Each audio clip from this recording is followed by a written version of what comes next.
The United Kingdom shocked the world earlier this year by voting to leave the European Union. PetrolPlaza is here at the APEA Live 2016 to find out the current situation of the British fuel retailing market and the possible effects of Brexit.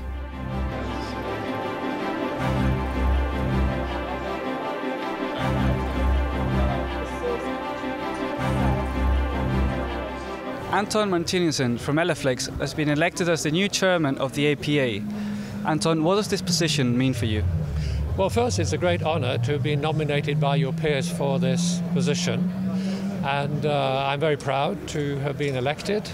I wish to serve the association with vigour and enthusiasm, with particular focus on our members and the branches that the association has. And how would you assess the general situation of the UK fuel retailing market right now? It's constantly an evolving market situation. There are always new rules, regulations, environmental issues that come to the front. Of course, there's also the big issue of AdBlue and with the association of vehicles with Euro 6 engines. Finally, I'd like to ask you about Brexit, the big hot topic. What effects do you think it's going to have in the industry in general? I think Brexit probably will have very little effect on our industry. We work in a global market, and so does this industry. And the equipment that you see of all of our members is sold globally. And obviously we hope for both importers to the UK as well as, of course, exporters share in a common success, and that we work together as an industry team. Thank you very much, and congratulations on your new position. Well, thank you very much. I'm here with Jack Williams from Barry. Jack, this is the 50th anniversary of the company. Yeah. Can you give us a little assessment of what this means for you? Yeah, absolutely. It's an exciting year for us. Back in 1966, Dave Berry, the founder of the company, was so excited about winning the World Cup that he decided to go out by himself and start his own business. And 50 years later, here we are, doing really well in the business. One of the probably more recognised names in the UK market and making a splash internationally as well. So exciting times for us. I wanted to ask you about the UK market. How do you see it right now? What is the situation? It's actually quite surprising. With Brexit a few months back, we thought there would be a quick slowdown, turn down in business, but it's been quite the opposite. It's been extremely buoyant. We've had one of the better years in a long time. In fact, this November is going to be the second best November in 50 years for us. So, to give you an idea, it's normally at this time of the year we start scaling back, but it's been incredibly busy, and long may it last. I hope it's going to do the same next year. So.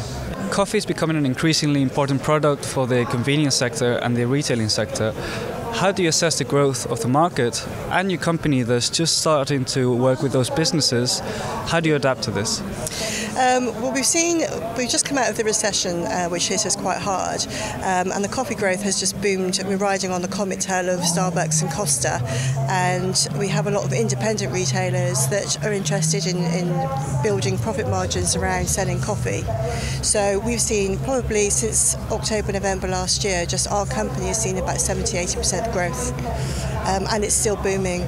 The Brexit has been a huge story. Do you think that will affect your business in any kind of way? As I said, our machines are Italian and bespoke to us, so the euro dropping will affect us inevitably. I can't see there's going to be a huge change in any other respect than what we buy and sell for, but we try and keep it as competitive as possible within the national market. Forecourt security faces several challenges. Over the last 12 months, there's been an increase in burglaries, which we as an organisation don't get involved in. We're fortunate in so much as most of the companies have done risk assessments and put in physical security measures to protect the staff.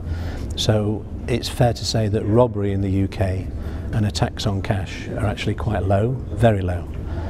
We have obviously theft from the shop, and because most garages have shops, and shop theft is an issue, but I wouldn't know what the losses are, I wouldn't know what the figures are for that because we don't get involved in it. There are two types of incident on the forecourt. One is a drive-off, sometimes referred to as bilking or making off without payment. Drive-off is a term the industry uses very commonly. It's where someone fills up and deliberately leaves without paying.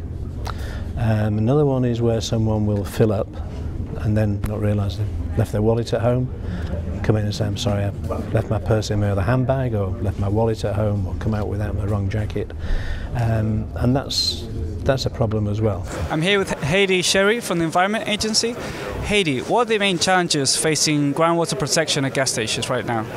I think the biggest challenge is that most people aren't really aware of what groundwater is and why therefore it's important. So obviously groundwater in the UK is a huge source of drinking water. It's very important. It runs under pretty much every site in the country, and trying to get that message across, and therefore why it's important that sites are designed appropriately, is quite difficult at the moment. And what can petrol stations do to fit that protection that you esteem is necessary? Basically just follow the guidance. There's a lot of information out there about what kind of design, what kind of structure is best for different environmental situations, and if they do what the guidance says, they do what is required of them, then there shouldn't be a problem.